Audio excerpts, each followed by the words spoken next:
All right, Max. I also want to get into some of the other things that you've talked about in the past. One of which is the desire to get into a more sustainable, resource-based economy. And you mentioned the externalities before, and how would you go about, in your view, how would you go about monetizing some of these externalities in the economy so that a sustainable a model that's eco-friendly and recognizes that there isn't room for infinite growth in a finite planet? How do you see that kind of evolving?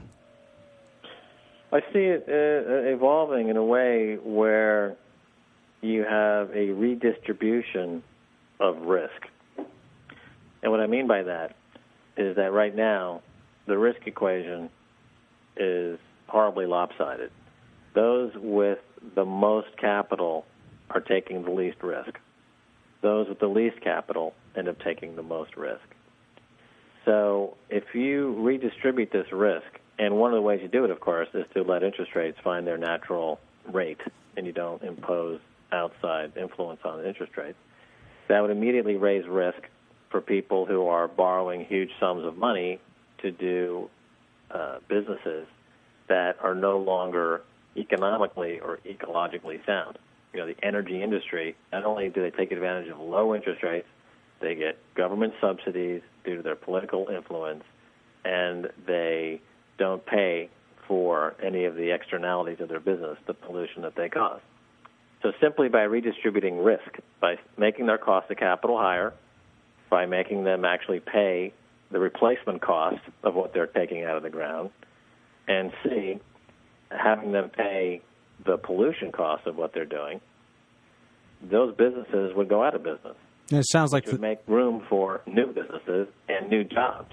So, people say, oh, what happens if you get rid of Coca-Cola? My God, they hire, 40,000 people. Well, or Exxon. Well, what would happen is you'd have 20 or 30 or 40 new companies come along, and they hire 10 or 20 times more people. You can't have a thriving economy with monopolists who have taken zero balance sheet risk, zero income risk, who are just, predatorily destroying the fundamental resource that drives the economy. The economy is a subset of the ecology. It's not the other way around. The ecology is not a subset of the economy. No. Max, I'm sorry, I'm interrupting you again. Let's give you a call right back one more time because the phone was breaking off. Okay. Hey, Max. So continue with what you were saying. You were talking about how the economy is a subset of the ecology and not the other way around. And they're actually I agree with many of the tenets of libertarianism as well, but they do, and you've pointed this out before, they do kind of mix that one up a little bit. They think that the ecology or the environment is there to serve the economy. That's exactly right, which is one of the reasons I don't consider myself a libertarian. And they tend to be just intellectually lazy because their answer to everything is just, well, less government, less government, less government, which is it's just intellectually lazy because the problem is not government. The problem is you don't have risk being adequately represented in the economy, and you've got people gaming the system, and there's no regulations, and the regulations means government. So they don't believe that they have an intellectual leg to stand on. Mm-hmm. Well, also there's just this this idea that, and I think this is a big part of the problem, this idea that we can expect to have not only growth but exponential growth. We can have growth in population, growth in profits, growth everywhere, but the planet is finite, and eventually you get to a point where you could discover 100 new planets, and you wouldn't have enough resources there to deal with the next year's growth. If that's the demand. So I think that's also a big part of the problem, that issue. Well, the thing about an economy is that it should be efficient to the point where GDP should be zero. Mm-hmm. A zero GDP is an efficient economy. If people are basically meeting, and you had during the 18th century, 19th century, GDP was less than 1% or less. Then you had a fantastic economy.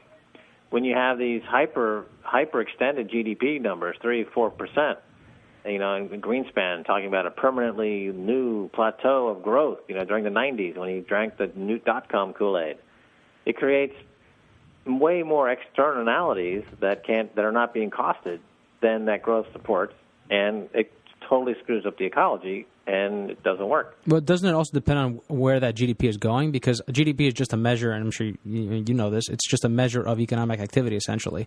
And yeah, but we don't need any growth. You don't need any. You don't. In other words, the fact is that this, you know, you can have a sustainable economy that doesn't show any growth. It's sustainable. It's at a zero-sum game, basically. The work, the labor, the food, the cost, you know, it can sustain itself.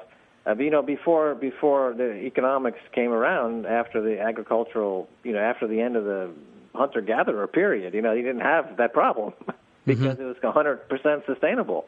Yeah, I mean, I don't want to get, you know, go too abstract, but the economy, the issue is that for the past 100 years, we've been dealing with something that is remarkable. It's oil. It's incredibly dense.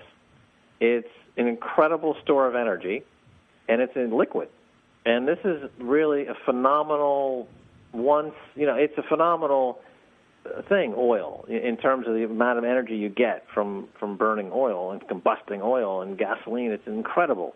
But now it's finished in terms of the cheap oil. It's all gone. You know, you can't get any more cheap oil, and obviously you can't get the cheap oil because that's why they're going offshore and drilling. That's why they're going to the tar sands. That's why they're doing all these, drilling off Brazil 3 miles through salt and rock or whatever they're doing out there, because all the cheap oil is gone. That's the big gorilla. Take away that ability, that the BTU extraction from oil burning, and you don't have anywhere near the growth. It's just not there because the oil is gone.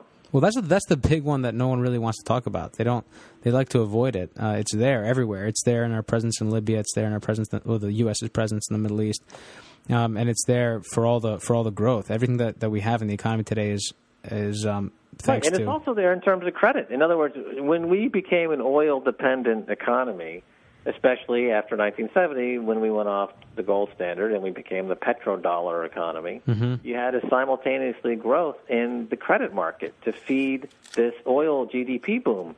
And we hit peak credit and peak oil at the same time in roughly 2007. So we have twin coterminous end games here. The end of cheap credit, accessible credit, and the end of cheap oil. And this is causing huge political fallout. Right, and when you're talking about petrodollars, you're referring, of course, to the after 1970, we needed to have something to back up the dollar, and the U.S. made deals with Saudi Arabia and other countries in the Gulf to effectively back up the dollar with oil. Right, so that's the beginning of our Mideast policies. You know, that we're now dealing with now. That Ghawar, with Saudi Arabian oil field, my sources tell me it's in rapid decline. Cantarell in Mexico is in rapid decline. Bergen in Kuwait, they're in rapid decline. Those are the 3 biggest fields in the world. Oh, well, Michael's... Norway is in decline. The UK is now an oil importer. The U.S. is in hit peak oil. The world hit peak oil. It's over.